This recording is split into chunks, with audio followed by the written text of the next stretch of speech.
Hi, everybody. Welcome to Readers of the Lost Art, and it's the Agnostic Guide to the Bible. This is the second one we've done. My good friend Joshua. Say hello, Joshua. Hello there, I am Joshua.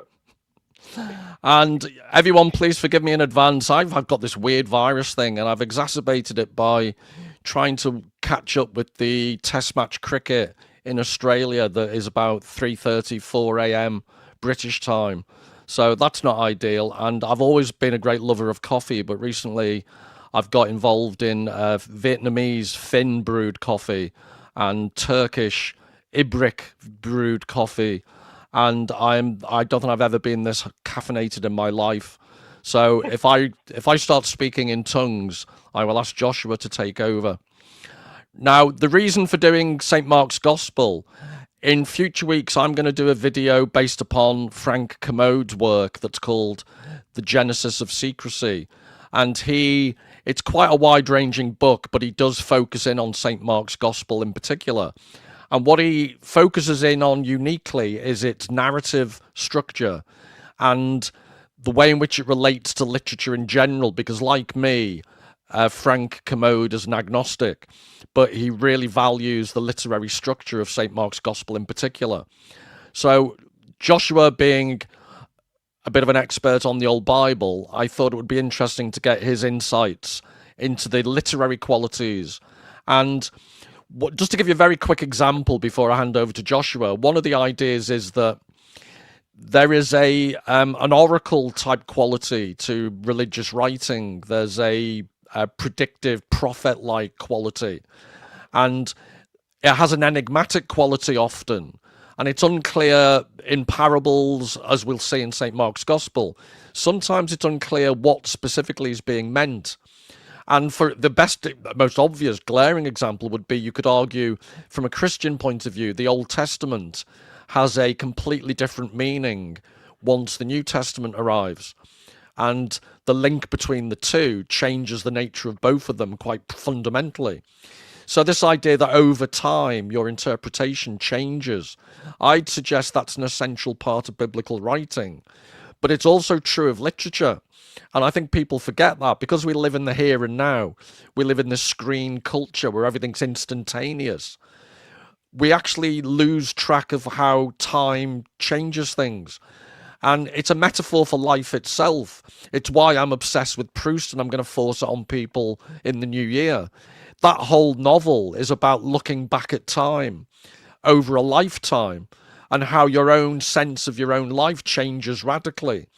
Well, that's true of religious writing, it's true of literature in general, and it's true of human psychology.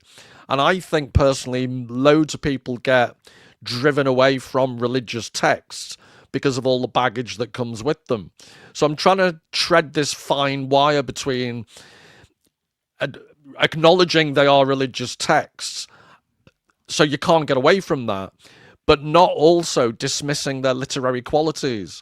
So people who are religious should hopefully find something useful in this talk, but people who aren't religious but are interested in the profound influence of religious texts on Western literature. So, for argument's sake, the King James Bible is one of the classics of English literature, its use of language. So I'm arguing there are inextricable links between religious texts, literature, human psychology, and a major theme of Readers of the Lost Art is, personally, I see a lot of contemporary problems being caused by the way in which people have lost touch with reading. The younger generations have never been as mentally ill, as sensitive, as hyperreactive, no resilience. And it may seem like a long shot, but I honestly think when people stop reading, when people lose touch with history, when people lose touch with art, guess what? You become mentally fragile. You lose resilience. So what could be better than going back to the book, both Old Testament and New Testament? So today, St. Mark's Gospel, what do you make of that tirade, Joshua? I think a lot of that is true. Yeah, I listened to an interview with that actor Ethan Hawke the other day, and he said something along the lines of, art is essential in as much as it is sustenance when you are confronted with difficult and problematic situations. I think the Bible is a very good example of that, where it becomes sustenance not in the theological sense, but in the artistic, literary sense, just like Kafka maybe to some people. Yeah. Well, also, on my channel, I've done a video on Before the Law. And if you were going to talk about writers that have parable like, and I know we're going to talk about parables at some point, but writers who have parable like qualities, Kafka's always struck me as the most religious atheist that ever put Mhm. pen to paper. He writes like an Old Testament prophet, and I've always been fascinated by Kafka's work precisely because of that. But on St. Mark's Gospel in particular, how would you relate it to the other Gospels? Because for a long time, they didn't realize it was probably the source Gospel, did they? It's supposed Yeah, to be the original, the first Gospel. But yeah. in literary terms, in its structure, in how it's written, how would you compare it to the other Gospels? Well, it's a lot simpler and it's a lot shorter. It's the shortest of the four Gospels. So Matthew, Mark, Luke, and John are the Gospels of the New Testament for those of those watching who may not know. Matthew, Mark, and Luke are called the synoptic gospels, meaning that they are to be read together, synoptic, synchronous optic.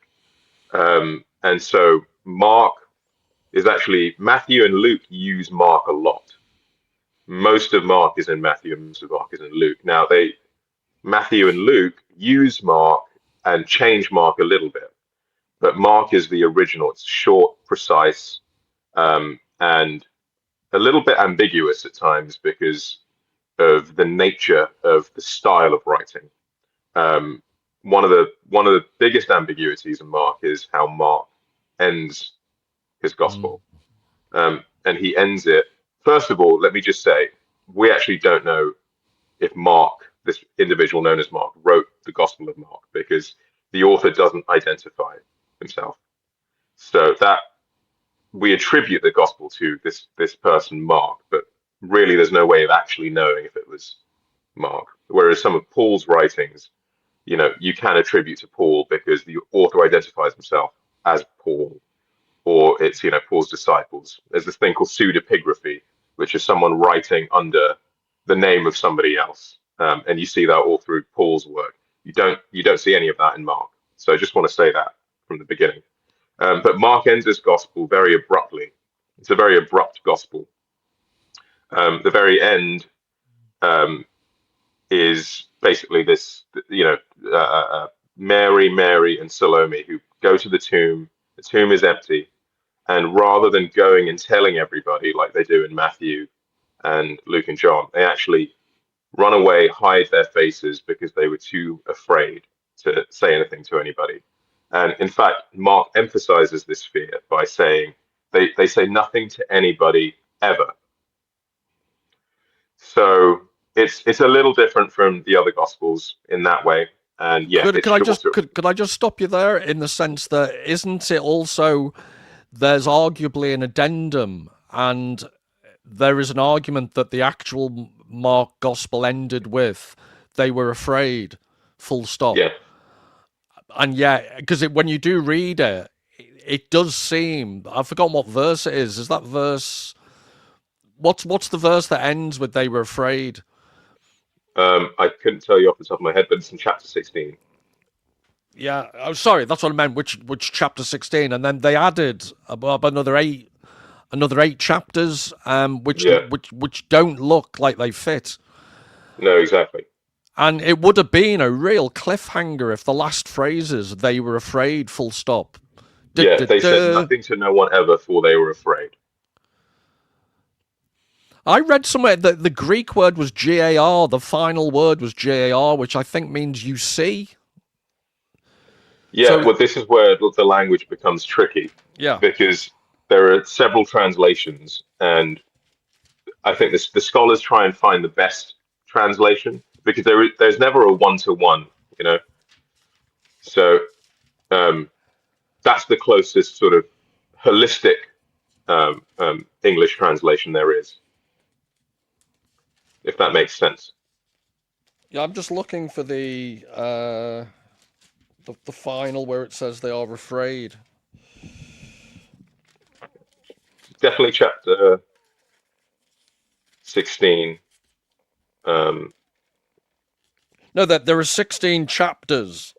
yeah, chapter 16, verse 7 or 8. I think it may be chapter verse 8.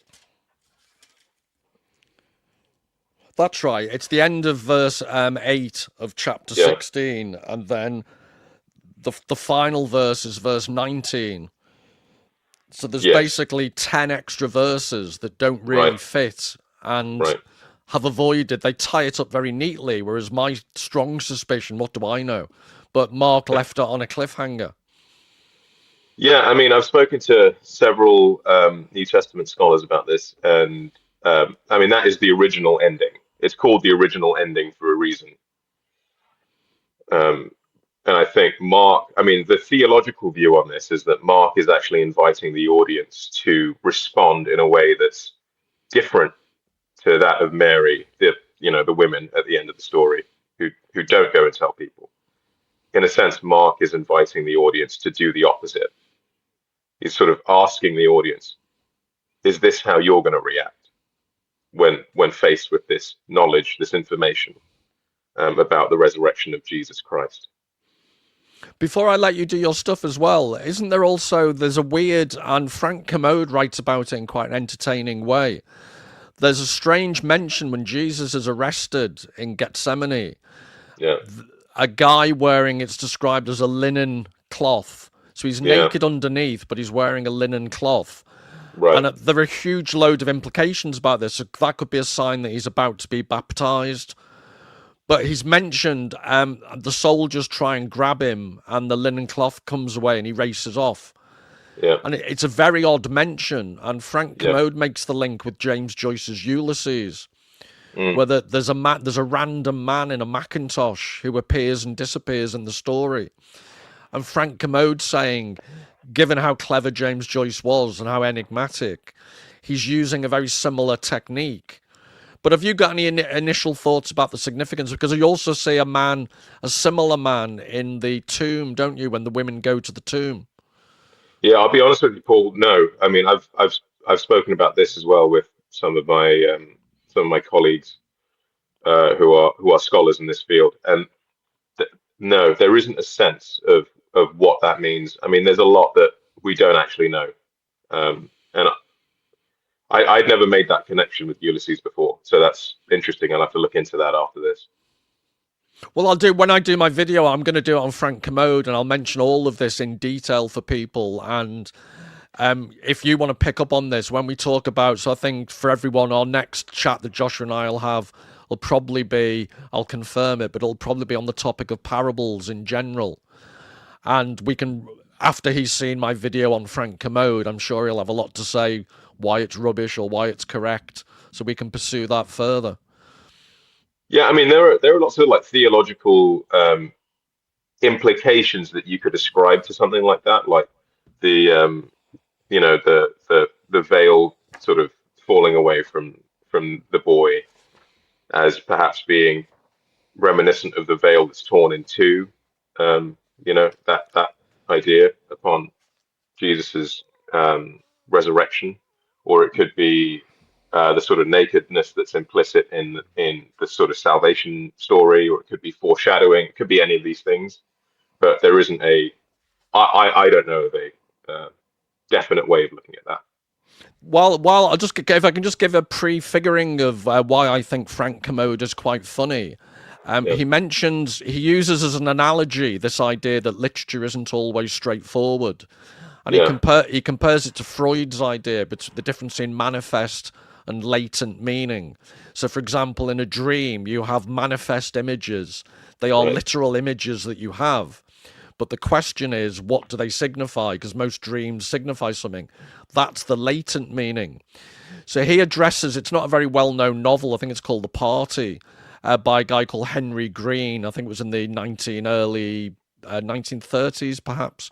But it's a relatively insignificant novel, but he uses that as an example of how you can interpret things. And Henry Green, the actual novelist, was partially deaf. And he told a story. He said in one of his interviews the interviewer was asking him, was that subtle? And Henry Green heard sati, as in the Hindu practice of widows being burnt on the funeral pyre.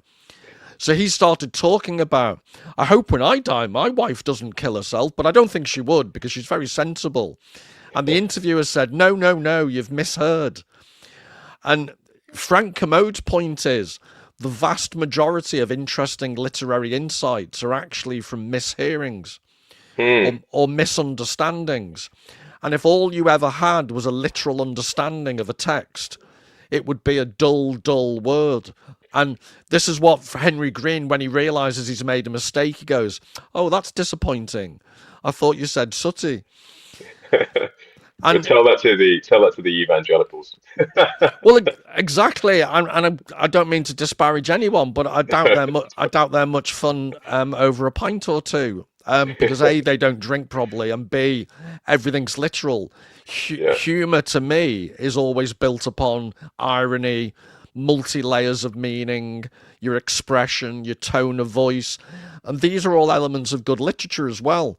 And that yeah, struck me about Mark's gospel, reading it as a story from start to finish, and that was interesting.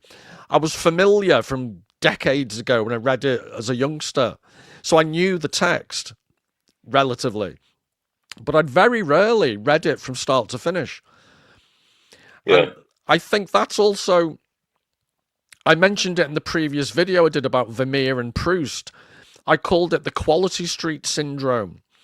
And for those who haven't seen that video, basically Quality Street is a chocolate in the UK, and it used to be various types all in a big tin. Typically it's the type of chocolate you have at Christmas time. And there was one particular chocolate that most people liked. It was caramel and a nut inside and chocolate, and it was called the purple one. And I actually can trace, if we're going to talk in religious terms, I think the apocalypse of Western culture occurred when they started selling the purple chocolate on its own. The point I'm trying to make is, once you can only have the goodies, once you can only have the highlights taken out of context, and you don't read the text in its totality, you only read the highlights, it's a completely different experience, and that's not what literature's supposed to be. Most good insights in literature are the relationship between a specific point and its place in the greater whole. And I think it's a common thing in various religions, but people like to quote particular verses. And it strikes me that it's a dangerous game to play because by definition, they tend to be taken out of context. And the much fuller context is actually where a lot of the interesting stuff happens. What do you God, you reckon? sound like a preacher now, Paul.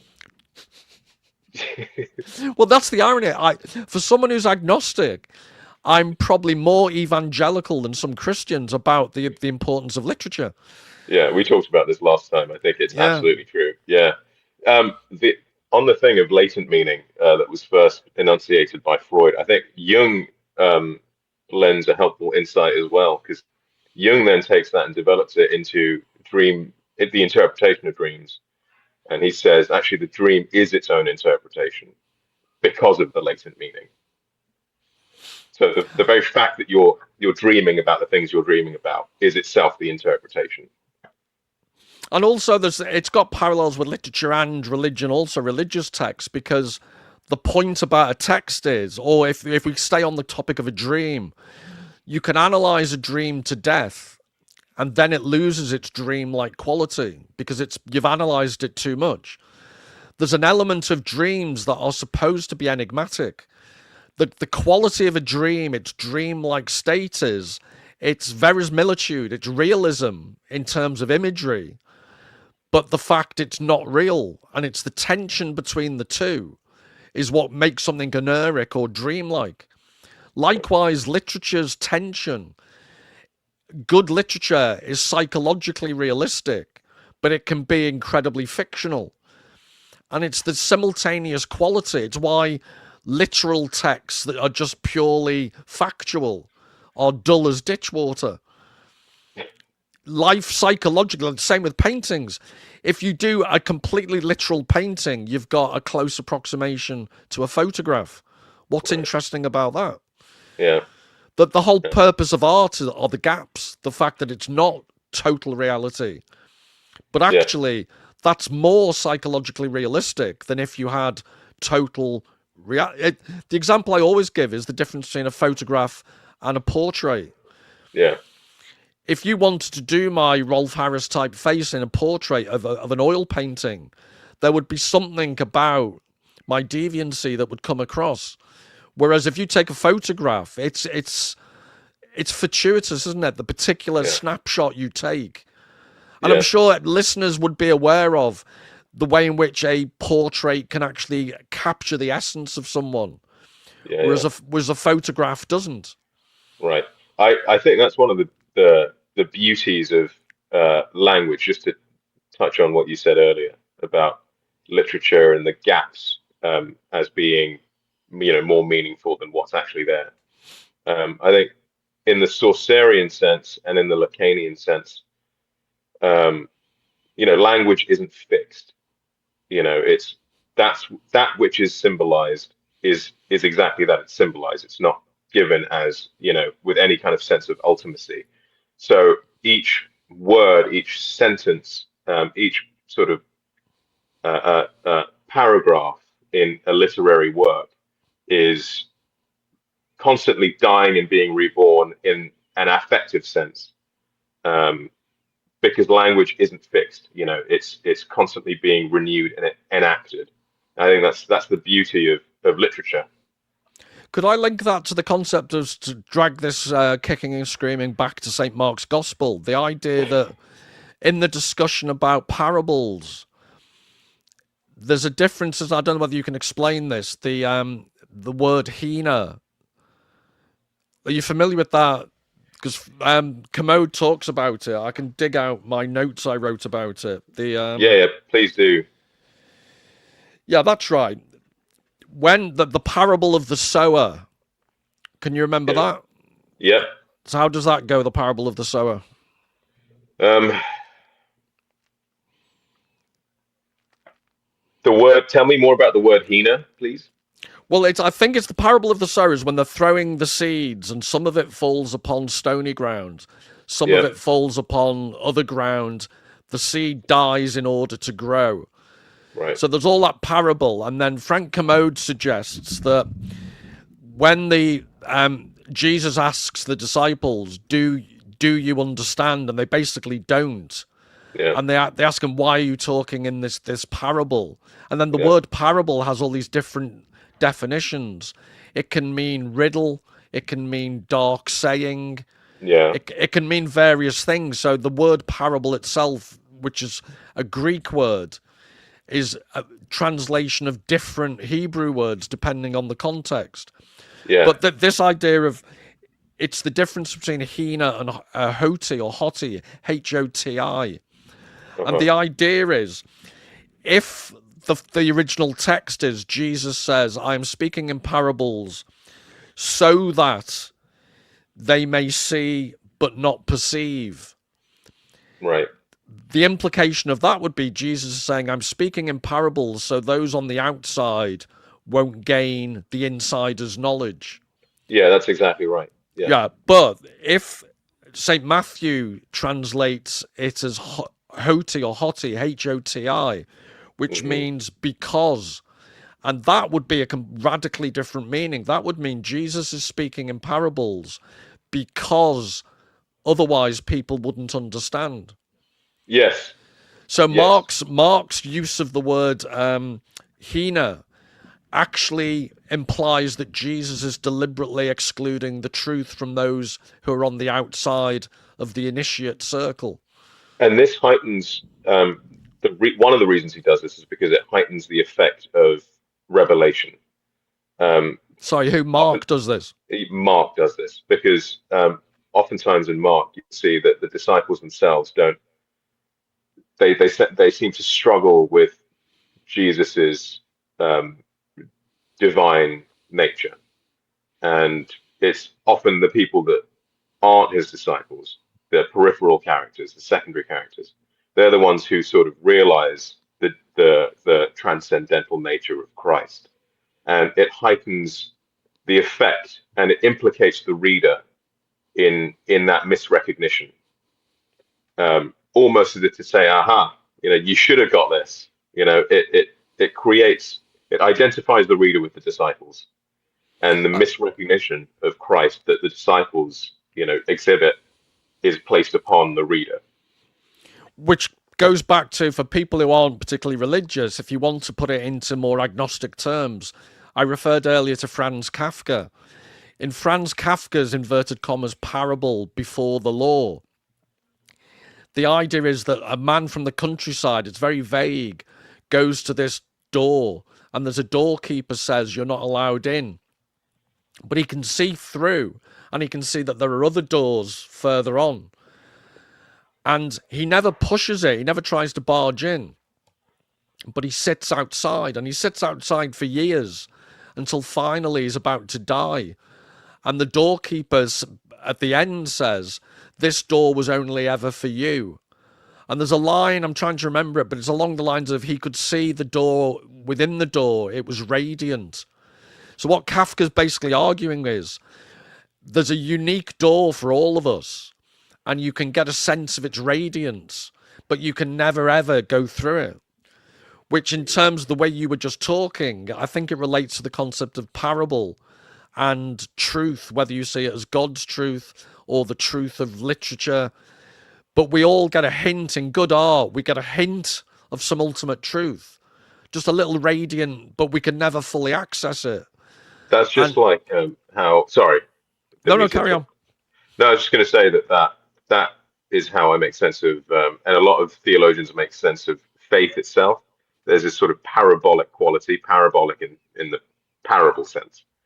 That the closer you get to describing something accurately, and this bears upon our little thing about language, you get close, and then right when you think you have something of an accurate description is the moment, the precise moment that you fall away from it. So it obscures itself and it reveals itself at the same time. And that's why I get incredibly frustrated whenever I've had public debates with people who are basically fundamentalist scientists. And in one particular debate, it was so frustrating. I kept saying, I've no problem with science. When I get on a plane, I would rather there wasn't an evangelical pilot who's having a bit of a transcendent moment. I want a trained pilot, and I want the people who service the plane to be trained engineers. And I want the person who designed the plane to be a gifted aeronautical engineer. Religion has no place in my plane journey. But, so I've said, render unto Caesar what is Caesar's is my way of expressing that. I want to live in a scientific world, but I really resent when science tries to give insights into areas that has no qualifications. Yeah. And even human psychology, the best example would be the American, the Diagnostic Statistical Manual. I always refer to this, but it has definitions of mental illness, and you have to tick the little check boxes. For example, if there are 10 symptoms and you have 7, you could be diagnosed as having schizophrenia. Whereas if you read, it's relevant to the Bible because there are depictions. They say people who have demons in them. And I actually had an experience of someone with schizophrenia. As a kid, I was taken to Lourdes by my father and my family. And we're in a chapel, a side chapel, a very private chapel. There were these pilgrims that from Liverpool, and we'd had privileged access to one of the chapels. And one of the guys, he was a lovely, lovely guy. It really was upsetting. But he basically had schizophrenia. And during one of the services, he basically, you could hear the devil's voice, is the best way to describe it. So I am not a woo-woo person. I emphasize I am an agnostic. And I'm sure there's a psychological description. But he spoke in this demonic voice. And he was fine afterwards. He was in the best possible place to be. But there's an element of that which can be explained psychologically. But I also think there's an element of that texts like the Bible give a unique perspective on. That they talk about people being possessed by demons in biblical times. I actually think is an area that science isn't particularly well qualified to investigate, Mm, which is yeah. about as religious as I probably get. I don't know. You sound awfully like a televangelist now, Paul. But that's an extreme example. But you also Yeah. get, if you ever hear a psychologist describing things on a YouTube video or on television, I would always argue if you read a very good novel, you are going to get a more acute psychological insight. So, for example, off the top of my head, Joseph Conrad, Heart of Darkness. Mm, If you want an insight into the depravity of the human mind and soul, and how people can. I'm watching a documentary on Netflix about P. Diddy, and it made me think of Joseph Conrad's Heart of Darkness. P. mm, Diddy went down a pathway where he became this Joseph Conrad figure, Kurt. The horror. He saw, P. Diddy has seen the horror because there were yeah. no barriers. He could do whatever he wanted. People Right. made excuses for him. And he has seen things that you or I. And there's an interesting theological, ethical question. Are you and I any better than P. Diddy to the extent that you and I are never going to have the opportunities to do evil that he Right. did? Right. So I'm not making excuses for the horrible creature whatsoever, but also because he manipulated himself into situations where he could be truly evil. He's also accountable for that. But Yeah. it is an interesting dilemma. The Heart of Darkness moral for me was to be able to travel. How do we know what we are not, what we are and are not capable of until you've experienced it? Yeah. Have you seen that documentary? I forget who it is now, but it's that guy who does these social experiments without people knowing that they're participating in a social experiment. I forget his name, but really famous guy. But basically, he got these people into a situation for this documentary and was able to manipulate them into killing somebody. Except that they didn't actually. The whole thing was staged, so the person that they thought they killed didn't actually die. It was like a movie set or something. But yeah, I mean, I think you're absolutely right. Is it is it virtuous of us to say that we're any better than someone like P. Diddy when we've not had the opportunity to exhibit, you know, those tendencies? I think is a pertinent question in ethics. But then to get it back to Saint Mark, what also interesting in that is that the way, because you mentioned the way Saint Mark writes, Yeah, at various key points, Jesus has a slightly apocalyptic tone. yeah, So he basically says people will reap the world. He doesn't use that phrase, but he basically says people will pay the price of the things they've done in this life yeah, yeah, yeah. in quite a brutal fashion. Which, again, if you only take snippets from the New Testament, you might think Jesus is all about peace and love, but interspersed amongst all that is he goes on the rampage against the moneylenders. Right. He's quite brutal about what will await people who don't choose the right path. And he curses the fig tree on his way to the synagogue.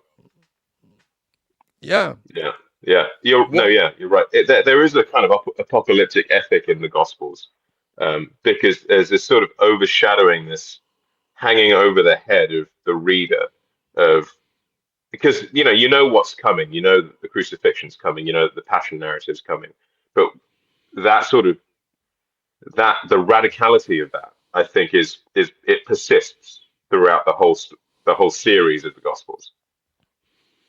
Yeah, and again with specific on Mark, the I'm going to talk about this when I look at Frank Commode because Frank Commode quotes a Anglican theologian called Austin. I think it's Farrer, Farrer, I think, and he's relatively little known. So he was active. I'm guessing he was writing in the 1950s mostly, and he gave a literary analysis of St. Mark's Gospel. and he goes into such minutiae about the patterns. So off the top of Yeah. my head, I'll have to do this properly in a video. But he Yeah. mentions there are things like there is constant anointing, and then is curing, and then there's various types of resurrection before the actual resurrection. There are people being brought back to life. There are people being cured of illness. Yeah. And it surprised me when I read St. Mark's Gospel from start to finish again. Ferrer does this in a lot of detail, but there is this constant repetition of Jesus curing people, Yeah. going on to the next place, someone being brought out, curing them. Yeah. And Ferrer actually looks at the patterns and does a literary analysis. And it's very, very sophisticated. And he Mm. actually, what's interesting is in real life, he shied away from his own conclusions because he was a believer. And in a sense, his analysis was so successful. There are people who've had to go at him and criticized it.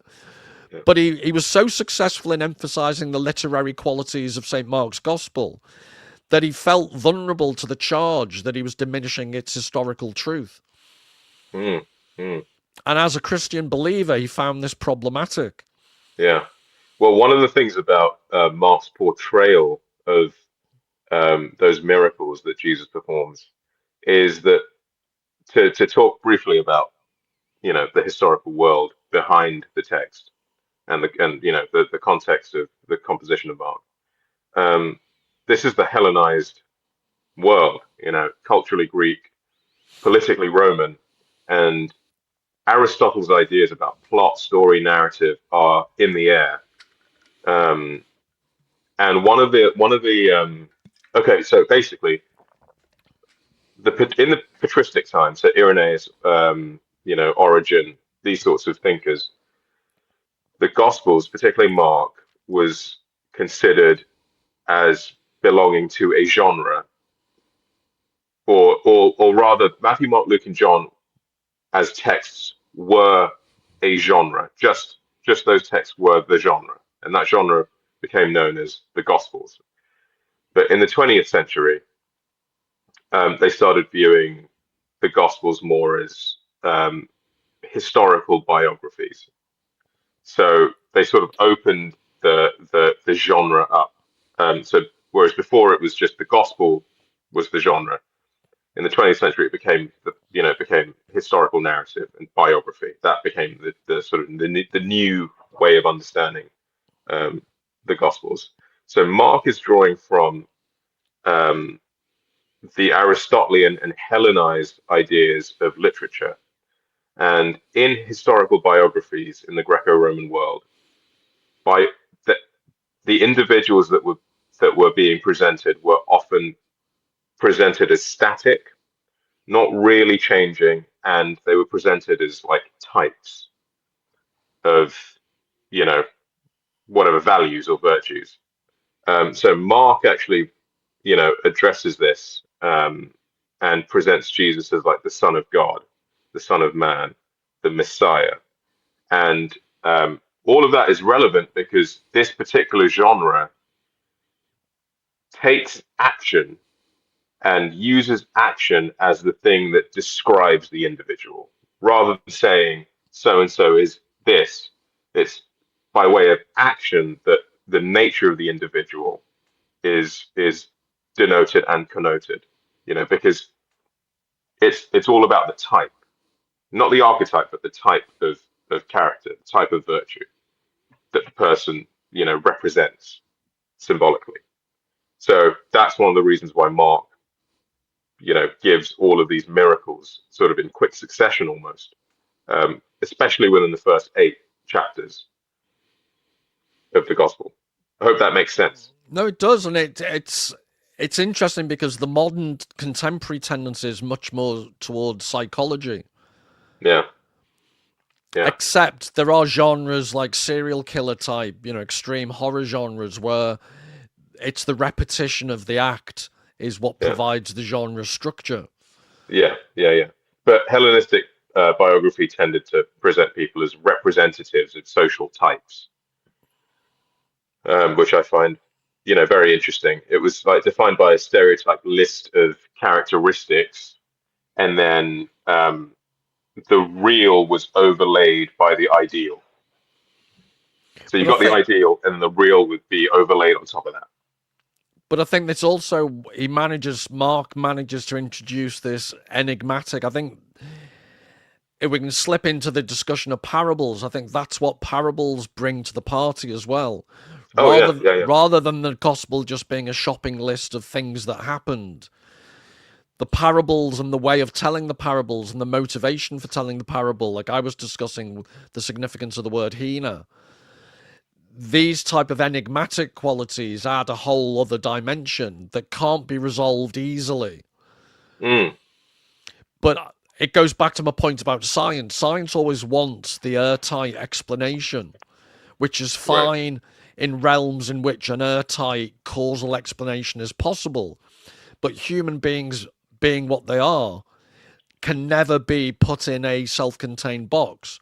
Therefore, you need to find enigmatic ways to describe the enigmatic nature of human beings. And in that sense, for all its off putting aspects for some people, I think that's what religious texts psychologically, they're incredibly insightful. Even, for hmm, example, when Jesus replies to the Pharisees and Sadducees who try and entrap him, yeah, the answers he gives are brilliant politician answers. right, So, like the quote I used earlier, render unto Caesar what is Caesar's. It's a brilliant passive aggressive response amidst all these formulaic, and then he cured someone, and then they brought someone. So yeah, it's the juxtaposition of the subtlety and the formulaic that I think right. just throws up a whole new weird layer. Yeah, I think so. What do you think of the abruptness of Mark's writing? It moves very quickly, we've mentioned that it's the shortest gospel, but it moves very quickly between all these stories. Well, He will often say, suddenly, or immediately, or soon after that. There isn't much breathing space. It's just sort of on to the next, on to the next, on to the next, and there is space for ambiguity in that, in that telling.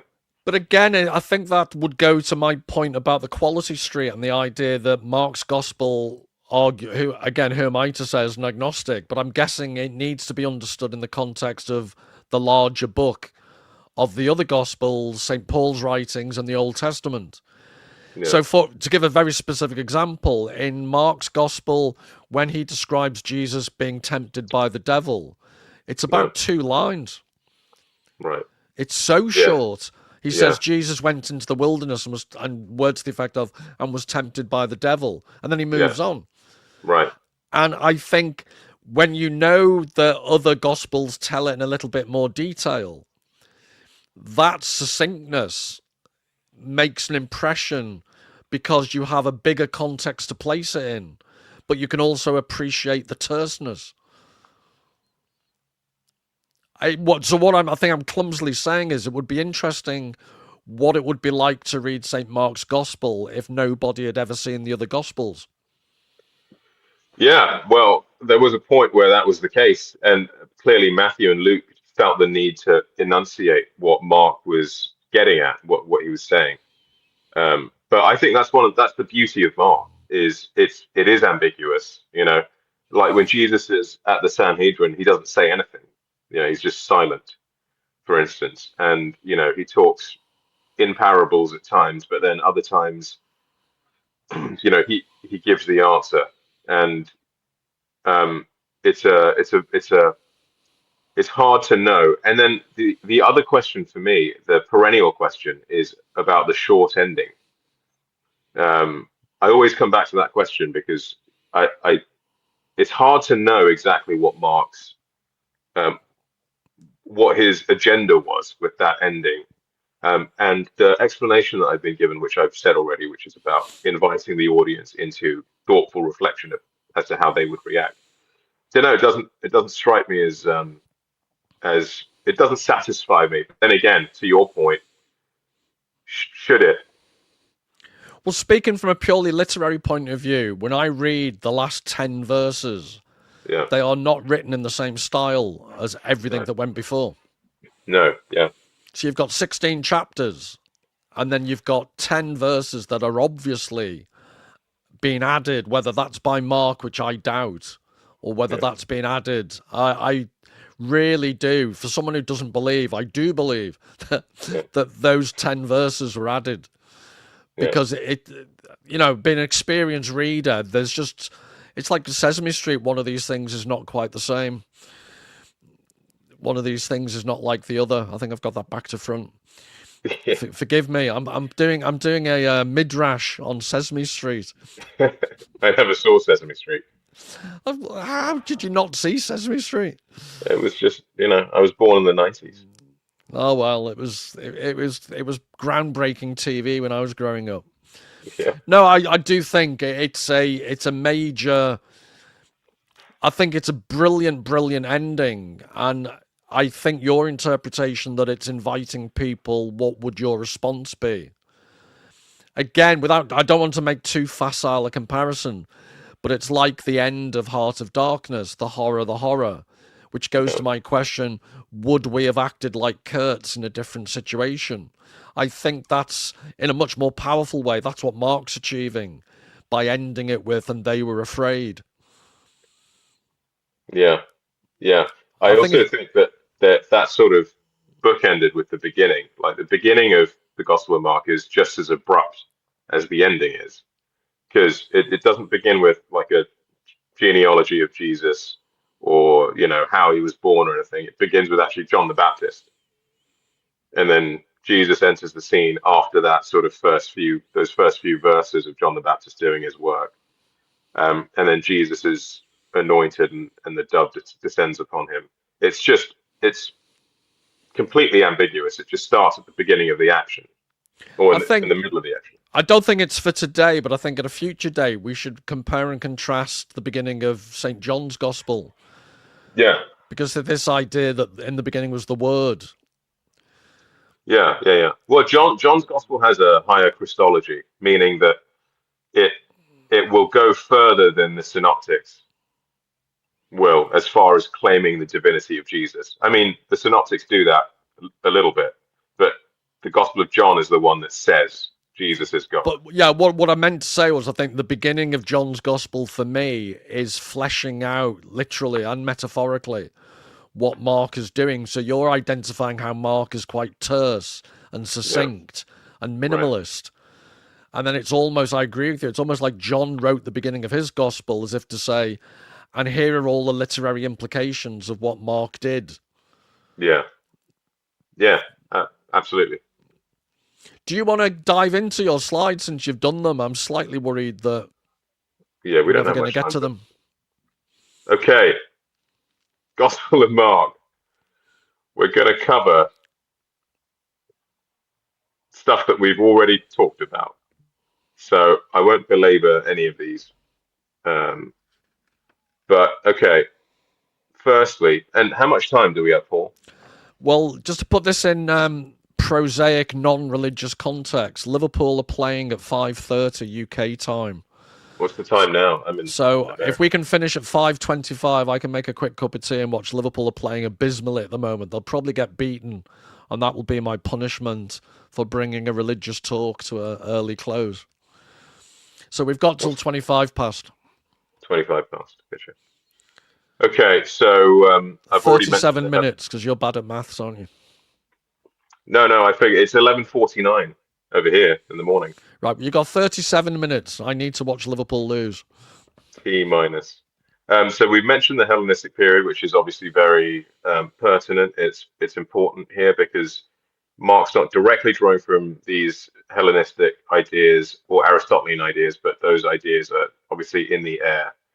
Um, During the time of the composition of Mark, the genre of moral biography becomes pretty recognizable, not standardized, but recognizable.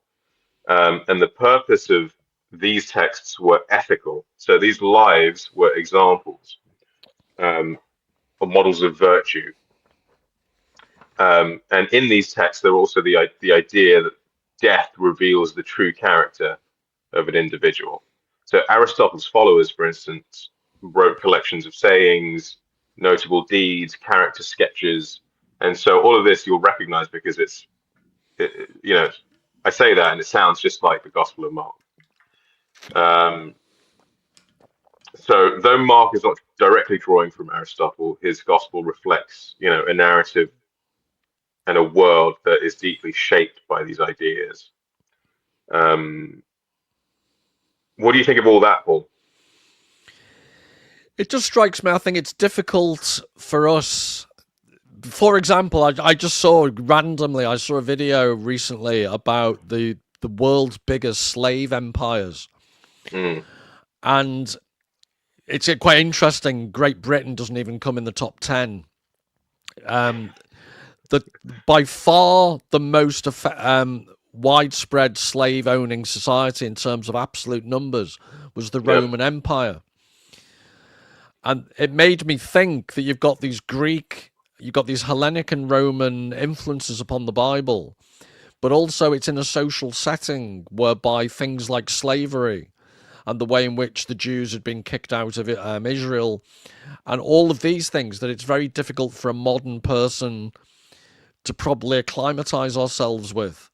So when Jesus mm, is saying things like, render unto Caesar what is Caesar's, I would have thought that has a much more different resonance in a time when the Caesars were the rulers of a massive slave owning society.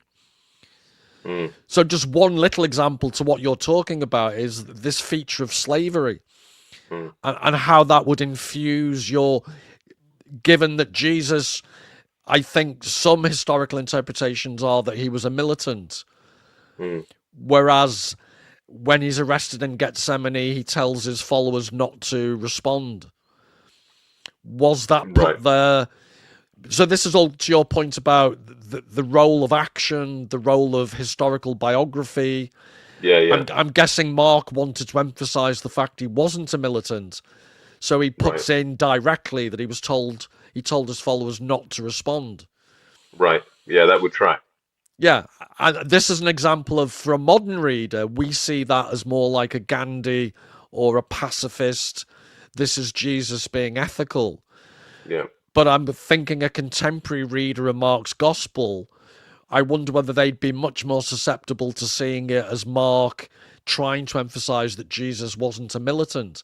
And all of this is how historical context changes. Yeah, totally. And Completely. it radically affects our interpretation, because what's important today wasn't what was culturally important then.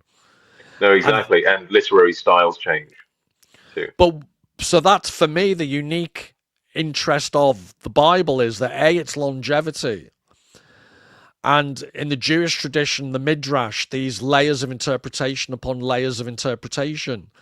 But again, for me, that's a sign of, that's what literature, it's like the Bible is the original book of literature. Yeah. And at a future date, I want to look into the book of Genesis, the book of Job, the Tower of Babel story. They have such layers, and partly it's because they're deceptively simple, when in Yeah. fact there's a depth to these writings that aren't immediately apparent. But also Yeah. part of that depth is just a result of the amount of history that's transpired since, and the Yeah. amount of additional. It's like archaeology; these sedimentary layers Right. Right. that inevitably form. And that makes it literature in that way just intrinsically interesting. Yeah, absolutely. Since we've only got half an hour, Paul, I think I'm gonna go straight to slide five Sure, yeah. because I think you'll appreciate. Um, yeah, there we go. So you said at the beginning that in light of the New Testament, the sort of semiotic implications of the Old Testament change a bit, and you read them in different ways when they relate to each other. Just as you'd read them differently if they were just standalone texts, but they're not. They relate deeply to one another. Um, so a major part of reading Mark is recognizing actually how deeply it draws on the Old Testament, but it doesn't quote any of the Old Testament at length. It more shapes the story of Jesus through the imagery and the patterns and the echoes, that Well, actually sorry to that interrupt, but isn't that yeah, true of the fact it begins with John the Baptist? yeah, absolutely. That, Mark couldn't have emphasized any more the Well, the Old Testament heritage, because he starts with John the Baptist. exactly. That's exactly right. He begins with John the Baptist in the wilderness. So not just John the Baptist, but in the wilderness, quoting Isaiah. So you're right. That's the strongest sort of link. And it's not only explicit because John the Baptist is quoting Isaiah, but it's also drawing on imagery of Exodus and Deuteronomy. The wilderness in Israel's scripture is, a place of testing, a place of becoming, negotiating its identity, the way, the place where God forms Israel into a new community and a new sense of belonging appears in the wilderness, and that's a direct, almost parallelism to that. Um, Immediately after the baptism, Jesus is driven into the wilderness by the Spirit. I read it in the NIV translation, to be tempted by Satan. It says Satan rather than the devil. So Jesus is driven into the wilderness for 40 days. And the parallel there is, that's obvious, because it's speaking to Israel's passing through the waters of the Red Sea for 40 years of testing. Um, so Jesus passes through the waters of the Jordan. So what's happening there is Mark is creating an Israel Jesus type, as it were. Um, so it's almost like a literary signal, the wilderness. The story begins in the wilderness, just as the story began for Israel in the wilderness, which I think is fascinating. But Mark does that very well. He's very precise. Yeah, if I could just back up what you're saying, it was verse 13 um, of chapter 1. 1, And 12, and 13, right? well, yeah. So in the because I go to the proper version, the King James version. Oh yeah, yeah, yeah, of course. I'm not an evangelical philistine like you. In the King James version, 12 and 13 are, and immediately the Spirit driveth him into the wilderness, and he was there in the wilderness 40 days, tempted of Satan, and Yeah, was with the wild beasts, and the angels ministered unto him. yeah, Full stop. yeah, yeah, Which is just brilliantly terse, like I said before. yeah, completely. So Jesus is, in this at the very beginning and throughout the gospel, Jesus is like presented as the embodiment of Israel's history. Um, so it's almost like Mark is presenting Jesus as a completion. Jesus completes Israel's history. Um, the 12 disciples, when he calls the 12 disciples, that's, to me, I read that as a clear parallel between the 12 tribes of Israel. So there's another parallel there, and the ancient audience would have picked up on all of this stuff. And also, that gets when they're talking about, and this is because I'm so thick, I'd forgotten that there are two feedings involving bread and fish. Oh yeah, yeah, yeah, Everyone remembers the 5,000, yeah. but they don't remember the other one. Was it It 4,000? was 4,000. Yeah, Which is fascinating, because I just completely forgot that there's another one. But Jesus says to the disciples, doesn't he? And how many baskets were there of leftovers? And he talks about the numbers, but the yeah, disciples still don't understand what he's getting at, yeah. which I thought was quite a clever. It's almost like the numerology that's implicit.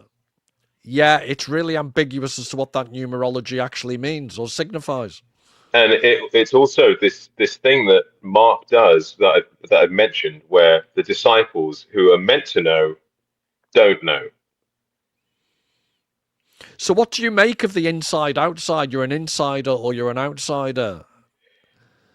I think it's I think it's a literary device that's used strategically to arouse and implicate the audience in the insiderness. Um, that's what I think it is, really. because it emphasizes that feeling of solidarity that you have, well, not just with Christ, but with the gospel message, and that's what these things were written for. The purpose was to share the good news, the evangelion, the to evangelize, the gospel, the good But news. So with but that in that mind, yeah, but go isn't ahead. that just one of the inherent tensions of the whole gospel that most lay people's understanding of the gospel would be it's the spreading of good news, and Yeah, that everyone and one of the unique to use horrible management phraseology, the unique selling point of Christianity was it was open to everyone, as yeah, opposed to being absolutely. born into Judaism. Right. Yet at the same time, there's this insider outsider division being created, which Yeah. goes against the available to everybody. Yeah. I mean, I think Christianity is full of tension. I think it's a religion marked by tension. Someone once told me, a professor said, truth is in tension, like everything is pulling in different directions. And I think you see that very clearly in this inside outside kind of idea and the idea of the parable. Because on the one hand, it's being presented to you, the reader, as almost self explanatory, self evident, of something that's truthful. But then in the same breath, Jesus is quoted as saying, it keeps those who are unsympathetic on the outside and those who are sympathetic. I'm paraphrasing. He didn't actually say those words, but something to that effect. So yeah, it functions on these various levels that you can't really pin down. But that's theological narrative. It's full of tension and very chaotic in that way. It's hard to come to a fixed meaning, which goes back to our thing about language as being dynamic. I'm also seeing there on the prophets as narrative templates because I want to do a video in future on the links between prophets and revelation and the whole Yeah, concept of, again, I think literature enables you to have revelatory insights into the human condition. right. So literature for me, the great, artists in literature like Proust and Conrad and all these people, they play the role of prophets. Yeah, yeah, yeah. You're right. I think you're a prophet, Paul. Well, Well, you've got the beard. and I've got what you call it. I've got very itchy, wild skin underwear, and I eat locusts from time to time. Well, good protein, to quote Bear Grylls. One of the So other things is the crossing of the Red Sea, is being recalled in Jesus's numerous crossings, especially the one in Mark 4. I think it's Mark 4. Jesus stills the storm. It's the one where he's in the boat and he's leading his disciples through the storm. Um, to me, that echoes Exodus 14, where God, brings Israel through the waters and reveals his glory in the same way that Jesus reveals his glory. Um, in both pictures, there's a lot of fear that dominates. The leader is accused of indifference. Um, in Mark, it's Jesus. Jesus is the leader, and one of the disciples says, "Teacher, do you not care?" And in the Exodus passage, it's Moses. They're accusing Moses of not caring, and the passing through the water becomes a moment of revelation in both stories. Um, so that's another one. Um, there's also this kind of idea that the prophet becomes the narrative template for understanding who Jesus is. Because Mark will frequently kind of cast Jesus in the role of prophet in a way that's reminiscent of Israel's prophets like Elijah and Elisha, and Isaiah, who John the Baptist even quotes at the beginning. Um, the raising of Jairus's daughter actually parallels and echoes Elijah's raising of the widow's son in 1 Kings 17. and Elisha's raising of the Shunammite's son in Second Kings. So yeah, there are all these different links to the Old Testament that Mark is creating. There's also the fig tree that I've mentioned already. Could you expand on that? On the fig tree, Yeah, because people won't be familiar with it. yeah. So basically, Jesus sees this fig tree in the distance, and being hungry, he goes and approaches it and finds that there aren't any figs on the tree. So he curses the fig tree on his way to the synagogue. But the fig tree is actually a recognized image of Israel in the Old Testament scriptures. Can't remember exactly which books though. Maybe Hosea. But when Jesus curses the fig tree and it withers, it the act actually parallels prophetic signs. Like these are dramatic gestures that were used by the prophets in the Old Testament, like Ezekiel and Jeremiah.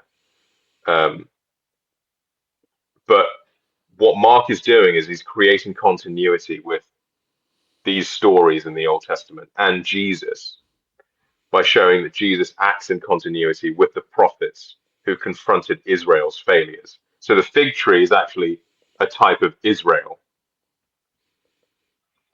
Um, and you know that's maybe one of the more ambiguous links that Mark makes, but essentially the idea is that the fig tree isn't producing any fruit, which is very theological language. Just as Israel didn't produce any fruit and had to go into the wilderness. Um, and this is further emphasized by the synagogue incident that happened immediately after the cursing of the fig tree. And he sees that these people have set up stalls in the synagogue and he curses them. So Mark uses these two stories to emphasize one another, whilst simultaneously connecting them to the Old Testament tradition of the prophets. Yeah, and that goes to what I was saying earlier about what makes literature so important is that in order to understand it, you have to do this mental work.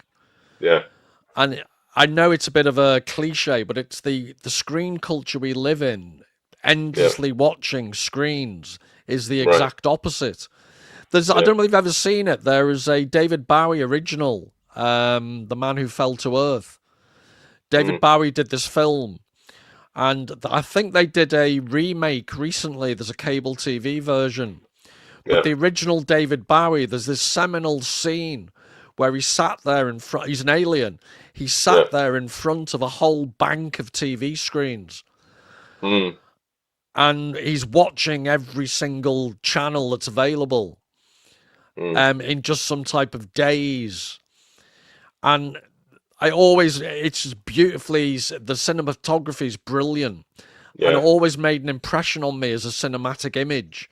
And yeah, then you think of how that represents the eternal now that we live in terms of looking at screens. And yeah, everything you described about the layers, both within the Gospel of Mark, back to the theological imagery of the fig tree and what a contemporary reader would understand by that, going all the way back to the Old Testament. yeah, yeah.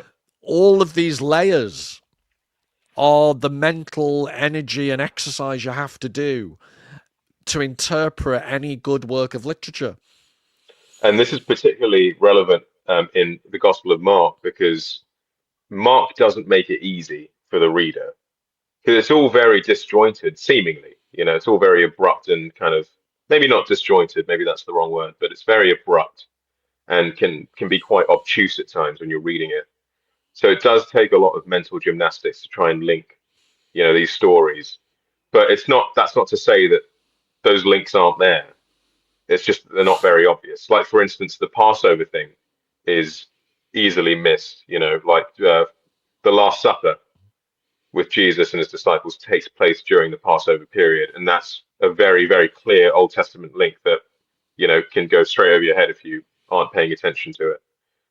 You know, the Passover story for people who don't know is you know the story of in the Exodus narrative where the Spirit of God passes over the houses and of the children of Israel in Egypt, and they have to paint their the doors with you know lamb's blood, um, sacrificial sacrificial lamb imagery there, and that becomes standardized in Israel's history, and that's becomes a time of year where they celebrate that sort of being freed from slavery kind of thing, and that's called Passover. And the Last Supper, as it takes place during Passover, signifies that Jesus is that sacrifice, which a clear link, but is easy to miss. That's what's hard to put into words, though, what literature does so brilliantly. And it's not just, I mentioned earlier, it's like Proust has always affected me because it's looking back over your own life and how he starts in search of lost time as a small child, waiting for his mother to kiss him goodnight, and Mm, it's all a bit. I'm trying to think of a polite word that won't get me into trouble. It's borderline hysterical. This spoiled yeah, little kid. yeah, But then, as the novel progresses, by the very end, and this is my point about literature, you've had to read 3,000 pages. yeah, But if you've experienced the tedium of this little child having a little bratty fit in bed, by the yeah, time you've read 3,000 pages and you see the poignancy with which he's looking back on his life, yeah, that added context, that's the individual memory. And in microcosm, that's what an individual life is. But what yeah, you're describing also is the life or the history of the cultural memory of a whole society. mm, And that's what literature does. It condenses all this memory, cultural memory, yeah, and puts you back in touch with it. And again, why I constantly go back to literature and oppose it to screen culture. In a screen culture, you've lost the roots with a previous culture. right, So when I say screen culture, it's an oxymoron. Screen culture is no culture yeah, because it's an eternal now. It's all about instantaneity. It's all about what you're experiencing at this moment. And clickbait is you're experiencing a very similar sensation in a few seconds' time. And yeah, the algorithm wants you to experience exactly the same because they can monetize it. yeah, So right, it's just this immense manufactured conformity. yeah, yeah, And then it's not a surprise to me that A, I've mentioned before, so many young people have mental illness, but right, B, they're so ideologically conformist and bovine. The yeah, ability, no, the number of vox pops, and having taught these little buggers, you try and I say, yeah, I understand totally that you feel very deeply about your particular cause, like polar bears dying. But could you explain to me precisely how you'd respond to this, or this nuanced point? yeah, No, I can't. yeah, No, well, whatever. It's the there's an inverse relationship between the strength of the opinion held and the yeah, amount of knowledge that bears it up. yeah. It's almost like the inverse relation in cricket between the uh, the the level of skill of a cricketer and how in shape they are. Yeah, I'm trying to think. I'm trying to think of there have been various fat cricketers in the past who've compensated for their rotundity. There is, I will say there is there's a professor at NYU who's going to be retiring soon, film studies in the Martin Scorsese Department of Cinema, and he writes extensively about ideology in film. And one of his ideas is that the wartime film does something very interesting. There's a simultaneity in the sense that it draws on the glorious past and connects it with the glorious future. And it functions on two levels. It ties the future to the past by saying, this is the future that we would like, by way of propaganda, by way of, ideological dogma and whatnot. And the way that is reinforced is by saying that really to go forwards is to re-enter the period, the golden age that we experience in our history, whichever nation this is, of the past, if that makes sense. And I think this gospel does that a little bit. I think the Gospels broadly do that. In fact, I think the New Testament does that broadly, where it sort of looks at this future of salvation in Christ, but ties that to the glorious past of Israel's, um, you know, blissful days when it had a codified law and structure and nation and abundance, um, which I think is this is just really touching on your point of bringing literature together in a way that signifies so much in the way of cultural identity, um, cultural meaning, history, and sort of brings it to the forefront. And I think this does that in that particular way. Yeah, and it's also, without getting too controversial, the whole. I've always said it's in the Soviet Union. The state newspaper was called Pravda, which is Yeah, Russian for truth, or they had various words for the word truth, but yeah, Pravda is the official version of truth, and it couldn't be a more inappropriate title because it was just full of propaganda lies. yeah, And so the point I've always taken from that is that in any era when there's a dominant word, it tends to indicate that the value of that thing has become devalued. So in our day, to back up the point you've just made, the word identity is obsessed over, and young people are identifying as hedgehogs and God knows what. But it's at the same time that identity has never been so shallow. yeah, And they're overcompensating. They're insisting upon a particular type of identity because all the modes of identity you've just talked about no longer exist. They don't have mm, any sense of cultural identity. They don't have any sense of historical identity. They never read a bloody book. yeah, If you're living in an eternal now, you have this overwhelming need, I guess, to yeah, assert some type of identity. yeah, absolutely. And that's one of the things that annoys me. It irks me to no end that sort of, to use your words, screen culture or lack thereof, is read into texts like the Bible, the New Testament, the Gospels, um, when there is a distinct and I think very clear context that speaks to its actual the meaning of the text. Right, we need to start wrapping up. Have you got anything you want to get off your chest? I don't think so. I mean, I had 5 slides worth, but we covered a lot of it in a roundabout way, so Well, yeah, don't if worry. you're okay with that, because if in future you've got slides and if we've already talked about it, but then if we suddenly go quiet, it's always useful to have them in reserve, isn't it? Yeah, yeah. No, that was fun. Yeah, because when I used to lecture, that was my game I'd play with myself. I'd have slides in reserve, but I'd actually try and talk with never having to go to the slides. Yeah, And what I found interesting was to the end of my career, I always thought that was a bit of a skill, not to rely upon the slides. And then as I was leaving, I got asked questions by administrators like, there have been complaints that we have no slides for your lectures. And I said, yeah, because I've extemporized for, an hour and a half, 2 hours. Yeah, but what about the people who weren't there? Well, I said, well, if they read notes, they're not going to get much from that, are they? Well, was there and always a syllabus in your classes? yeah, there was a you had to do X amount of essays, or there was an exam, and they'd know the weekly topics. There'd be a reading list. But I thought the whole point of a good lecture is that you want the person in the room to be full of enthusiasm and extemporizing on a topic, and then you Yeah, go away and do the reading yourself. right. But that has now been turned on its head, so that unless you've got PowerPoint slides, and think Yeah, about it, as we've used them and then not used them, they can be useful, they can not be useful.